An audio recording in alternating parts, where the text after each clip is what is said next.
Hello আলু চাষি বন্ধুরা, আসসালামু আলাইকুম। বন্ধুরা, আমরা আজকে জানবো মাত্র একটি স্প্রে করে আপনারা কীভাবে আলু ক্ষেতের আগাছা বা ঘাস দমন করতে পারেন।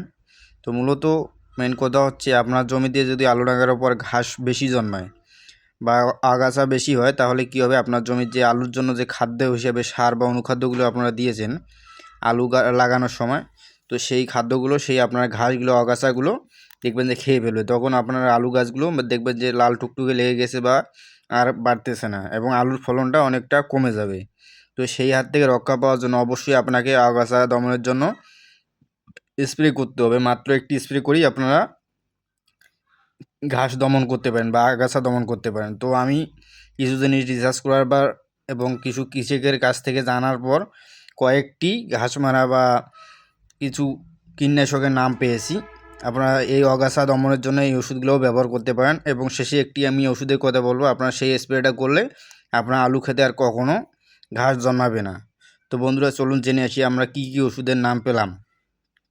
বন্ধুরা, ওষুধগুলোর মধ্যে হচ্ছে পাথুয়া, মোথা, সিদ্ধি, হিরণখুরি, বোরপিয়াজি, বানা, মকরা, মাকড়, পাথরকুড়ি ও চিকরি, এমন বিভিন্ন ওষুধের নাম আমরা পেয়েছি। তো এরকম ওষুধের নাম কিন্তু আমি কখনো শুনিনি, কিন্তু এই ওষুধগুলো আপনারা ব্যবহার করতে পারেন ঘাসের মানে আগাছা দমনের জন্য। অথবা আপনারা একটি ওষুধ যেমন ব্যবহার করতে পারেন চিকরি বা মেট্রি, নিয়ন অথবা নিয়ন। বিশেষ ক্ষেত্রে আপনারা যদি নিয়ন ব্যবহার করেন, নিয়ন একবার প্রয়োগ করলে আপনার আলু খেতে আর কখনো মানে আগাছা জন্মাবে না। দেখবেন যে একদম আপনার আলু ক্ষেতটা একদম ঝকঝকে থাকবে, পরিষ্কার হয়ে থাকবে। আপনারা সবচেয়ে বাংলাদেশের জন্য নিয়ন ব্যবহার করতে পারেন। প্রয়োগ করে একবার স্প্রে করে দিলে মূলত দেখবেন যে আপনার আলু খেতে আর কখনো আগাছা জন্মাবে না। আর আগাছা না জন্মালে আপনার গাছগুলো একদম মানে দেখবেন যে সব গাছ এক সমান হয়েছে, এবং গাছগুলোতে কোনো লাল লাগবে না এবং পাতা কুঁকড়াবে না।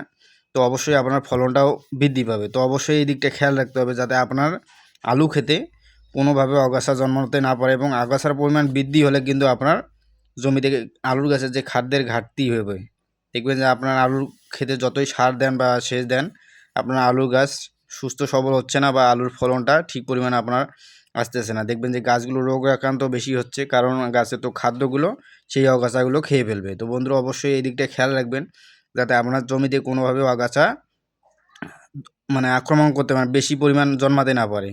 তো অবশ্যই এই দিকটা খেয়াল রেখে আপনারা নিয়ম প্রয়োগ করে দিতে পারেন। একবার স্প্রে করলেই আপনার জমিতে আর কোনো ঘাস হবে না। তো বন্ধুরা, আজকে এ পর্যন্ত। যদি ভিডিওটি ভালো লাগে অবশ্যই চ্যানেলটি সাবস্ক্রাইব করে পাশে থাকবেন, এবং ভিডিওতে একটি লাইক এবং একটি কমেন্ট করে জানিয়ে দেবেন কেমন হয়েছে, এবং পরবর্তী ভিডিও কী চান অবশ্যই কমেন্টে জানাবেন।